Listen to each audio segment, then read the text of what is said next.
Following the Battle of Axona in 57 BC, the coalition of Belgic tribes fragmented and retreated chaotically back to their homeland. This enabled Caesar to advance on individual tribes, defeating them systematically in the weeks that followed, often accepting their surrenders after besieging their principal towns. In this manner, he conquered the Suessiones, the Bellovasi, the largest of the Belgic tribes, and the Ambiani without significant bloodshed, before moving into the territory of the Nervii, who lived in central Belgium, east of the Scheldt River.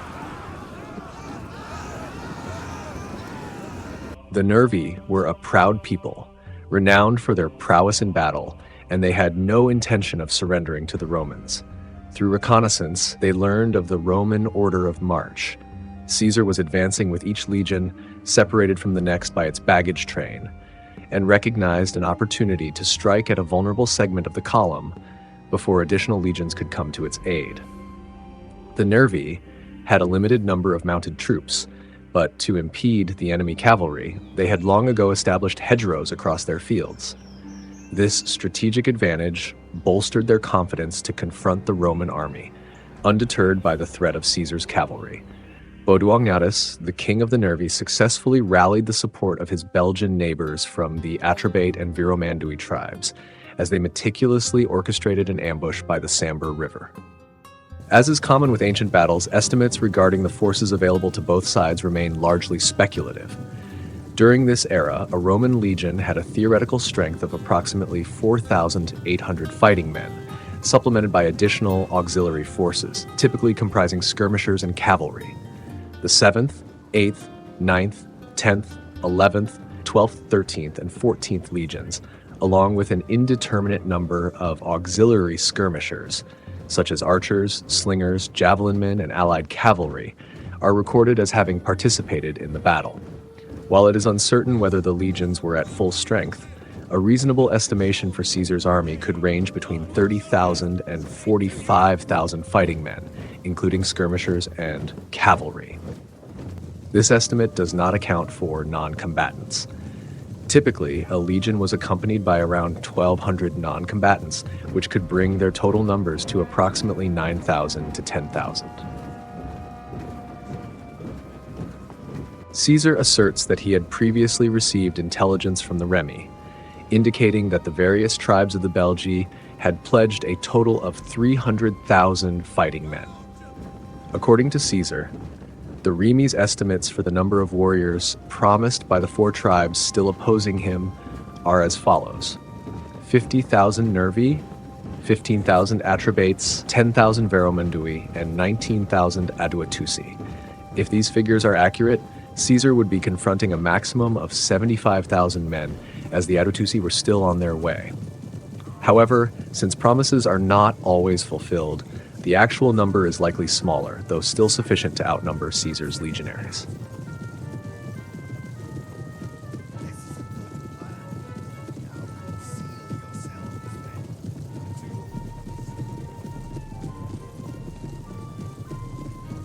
Caesar's scouts had alerted him to the presence of enemy troops near the Sambre River.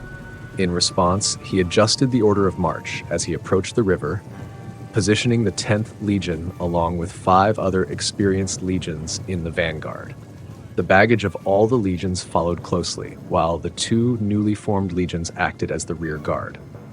Noticing Nervian cavalry pickets on the opposite bank, Caesar dispatched his cavalry across the river, where it was only 3 feet deep, and instructed his legions to start constructing a fortified camp on the hillside that sloped down to the Sambre. The 10th and 9th legions were assigned to the left end of the encampment under General Labienus, while the 7th and 12th legions took the right, and the 8th and 11th worked in the center. The Nervian cavalry fell back into the wooded area on the sloping far bank, yet they continued to emerge intermittently to harass the Roman cavalry. Meanwhile, the legionaries began to stack their backpacks, shields, and javelins, setting to work with their entrenching tools to construct their camp. After some time, the Roman baggage train made its way onto the scene. This was the moment the tribesmen had eagerly anticipated. They had agreed to delay their attack until the first Roman baggage train arrived. Unbeknownst to them, the Romans had only one large train and, crucially, 6 legions stationed on the far bank. The Belgi surged from the woods in their tens of thousands, with Caesar estimating he faced around 60,000 warriors at the Sambre. Faced with this overwhelming throng of shouting men, the startled Roman cavalry scattered in all directions as the tribesmen charged toward the river. The Belgi forces were already advancing across the Sambre River before Caesar could fully grasp the unfolding situation. He quickly issued only the most essential orders. His command standard was raised, and the signal to arms was sounded by the trumpets. Soldiers were moving rapidly in all directions as he rode toward the 10th Legion, positioned on his left flank. The legionaries of the 10th had abandoned their work tools, seized their weapons, and hurried down the slope to assemble in formation below the camp fortifications, still bearing the protective leather covers on their shields. Many had so little time that they could not put on their helmets or add the usual plumes or decorations.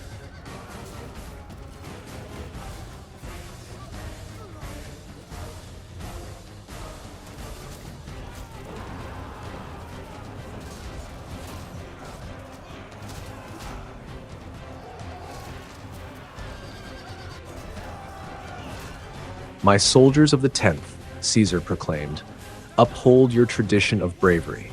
Steady your nerves and confront the enemy's assault with boldness, and we shall claim victory today." The men of the 10th erupted in a resounding cheer, brandishing their javelins in the air. Confident in his favored legion's ability to hold their ground, and with a reassuring nod from General Labienus, Caesar rode off to organize defenses in other areas. The incline, the hedgerows, and the unexpectedness of the assault combined to fragment the Roman army. The 10th and 9th legions found themselves isolated from the other units as warriors from the Atrebates tribe emerged from the river, surging up the slope toward them. General Labienus calmly awaited the tribesmen's approach, then commanded the front line to unleash their javelins. A volley of missiles rained down upon the Atrebates. Out of breath and many already wounded, with comrades falling around them, the Atrebates came to a halt.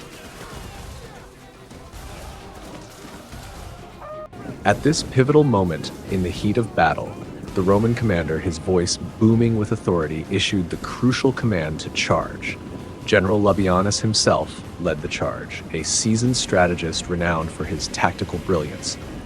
With determination etched on their faces, the 9th and 10th legions, clad in shining armor and wielding glinting swords, descended the steep hillside. The sound of their disciplined march echoed through the valley, a prelude to the powerful assault they were about to unleash upon the Atrebates warriors. As they reached near the enemy, the disciplined Roman ranks clashed violently with the Belgi forces, whose hurried attempts to prepare had proven futile. The Romans, with their formation tight and organized, executed a swift and forceful attack that broke through the Atrebates' flimsy lines with remarkable precision.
Caught off guard and thrown into disarray, the tribesmen stationed at the rear turned in panic and fled toward the Sambre River, desperately seeking an escape route from the relentless Roman onslaught. The legionaries, driven by a fierce resolve, relentlessly pursued the retreating Atrebates, cutting down many who stumbled in their frantic attempt to cross the river. Chaos ensued as warriors fell into the water, and the riverbanks soon became a harrowing sight, crowded with the bodies of the fallen Atrebates.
In the midst of this tumultuous retreat, the 10th and 9th legions pressed forward, their discipline and coordination allowing them to maintain a decisive advantage. As the last remnants of the Atrebates attempted to regroup on the opposite bank of the Sambre, the Romans did not relent. They ascended the steep slope on that side, following their quarry toward the dense, forested ridge on which the Belgi had initially planned their defense. The Atrebates, determined to mount a counteroffensive, drew on their courage and launched a desperate attack from the cover of the trees. But once again, the unyielding Roman forces stood their ground. With calculated precision and unwavering resolve, the Roman lines held firm, repelling the counterattack with a ferocity that left the Belgi reeling. The relentless pressure from the Romans forced the Atrebates into a headlong retreat, marking yet another phase of crushing defeat for the Belgian Coalition.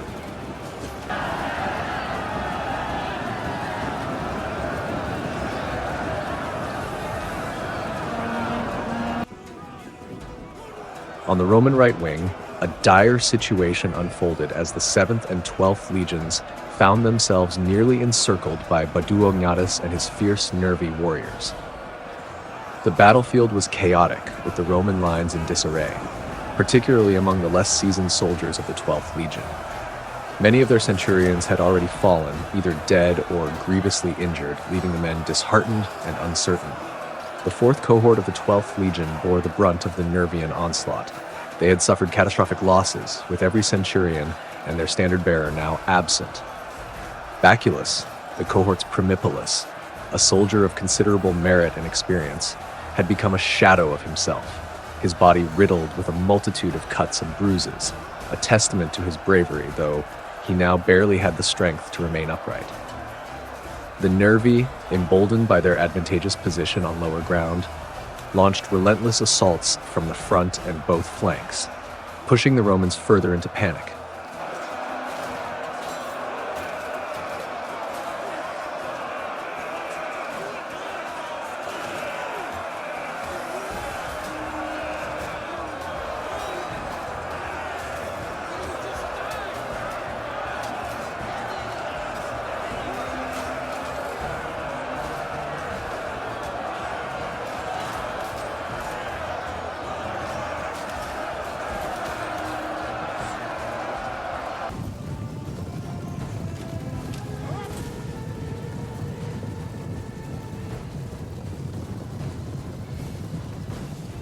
Amidst the chaos, Caesar observed the troubling sight of some of his men faltering, their eyes darting toward the rear, while others, overwhelmed by fear, began to slacken their resistance, unwilling to meet the adversary head-on. There were no reserves to call upon, and the situation was reaching its critical threshold. As Caesar approached the front line, he was greeted by the sight of soldiers huddled together behind whatever standards they could find, their faces pale with terror.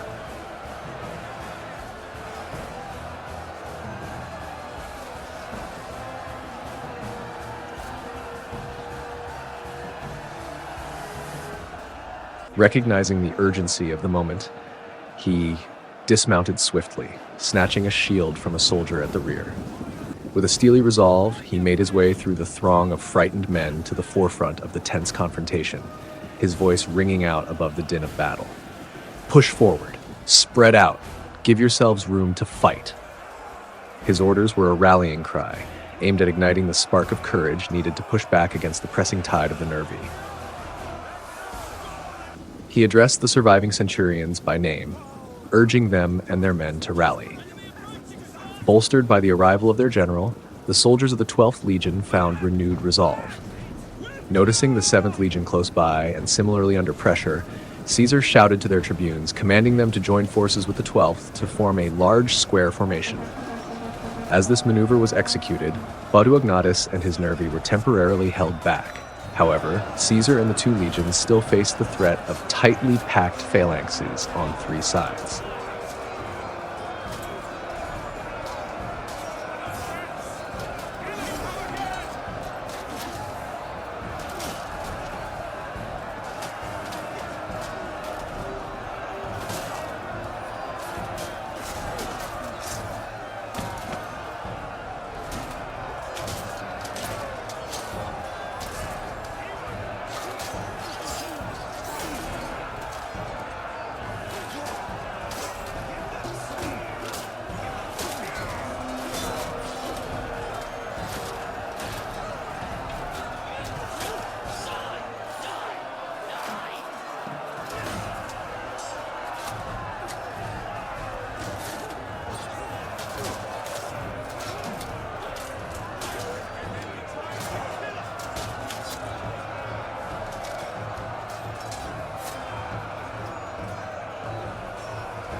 The immense pressure exerted by the Belgi created a gap in the Roman line. A compact column of Nervii, led by Boduognatus, the overall commander of the Belgi, surged through the opening. Part of the column moved to encircle the 2 legions stationed on the right flank, while the remainder advanced to attack the higher ground of the camp. At that moment, the routed Roman cavalry and skirmishers stumbled back into the camp, where they were confronted by the Nervii and fled once more. Camp followers who had been stationed further up the hill, having witnessed the Romans' earlier success at the river, descended in hopes of plunder, only to see the Nervii and turn tail.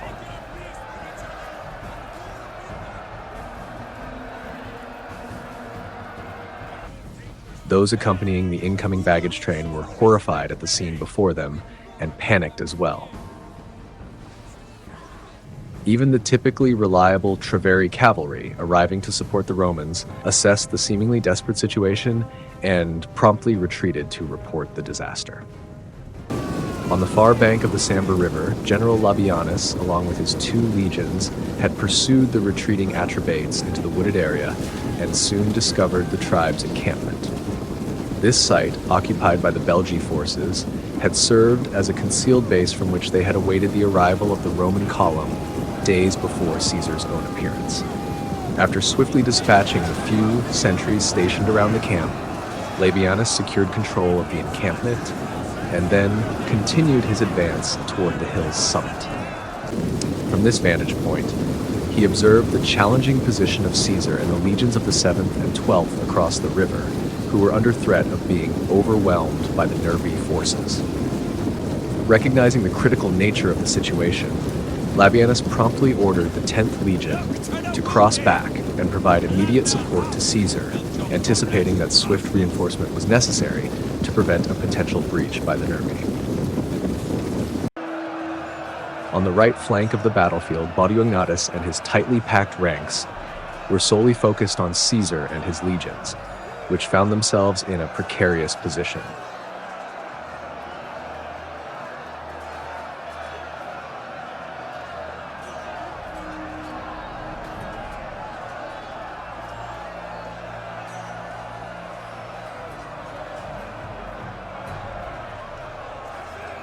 Unbeknownst to them, the 10th Legion had been repositioned and was preparing to strike. As the leading cohorts surged forward, they crashed into the flank of the Nervii with the ferocity of a thunderstorm. Although heavily outnumbered, the arrival of the 10th Legion proved decisive. Their soldiers fought with an intensity that bordered on the supernatural, dedicated to rescuing their beleaguered leader. Plutarch would later remark on this day that the valor displayed by the men of the 10th transcended mere mortal limits, exemplifying a bravery that seemed beyond human capability. Caught off guard by this fierce counterattack, the Nervii were pushed back in disarray, retreating toward the riverbank as the relentless onslaught continued. This crucial moment allowed Caesar the opportunity he desperately needed. He quickly regrouped the 7th and 12th legions, rallying them to join forces with the 10th. Together, they prepared to turn the tide of battle, united in a common cause against their besieged foes.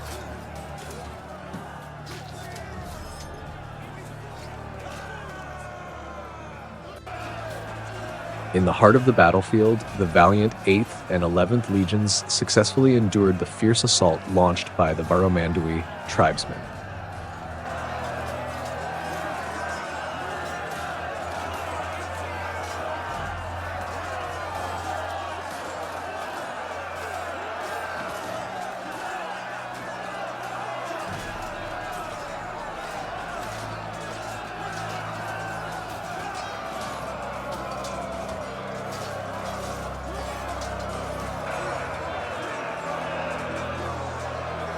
With steadfast determination and exceptional discipline, these legions not only held their ground, but also managed to push their adversaries back towards the river's edge. As the Baromandui, battered and demoralized, broke off their attack and fled in disarray, the 8th and 11th legions utilized this opportunity to reposition themselves. They rapidly advanced to join forces with the other 3 legions that were pressing forward against the Nervii. The Nervii, not to be underestimated, made a resolute stand on the banks of the river.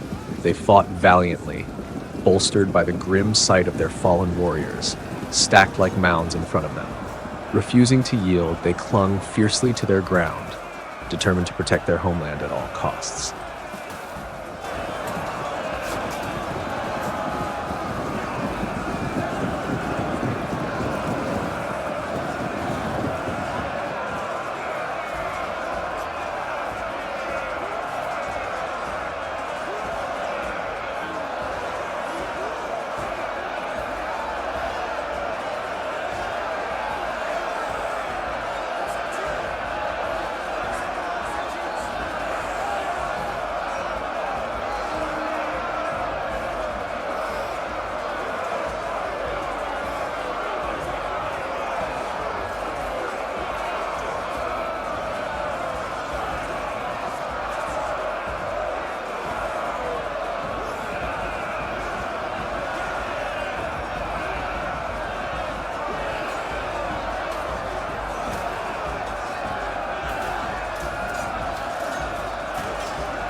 The clash was intense, with thousands of soldiers on both sides falling to the unyielding violence of war.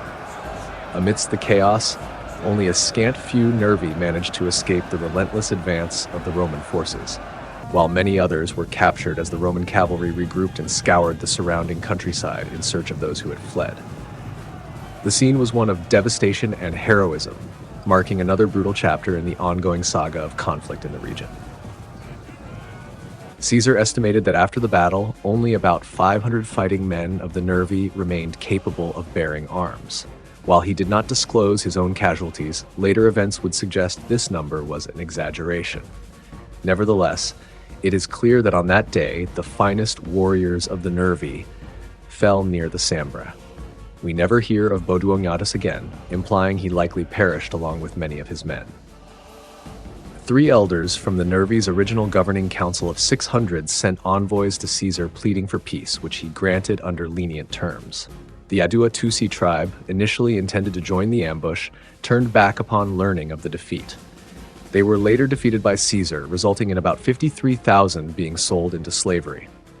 Following this battle, the Veneti, Unelli, Osismi, Curiosolote, Sesuvi, Aulursi, and Ridones were all brought under Roman control.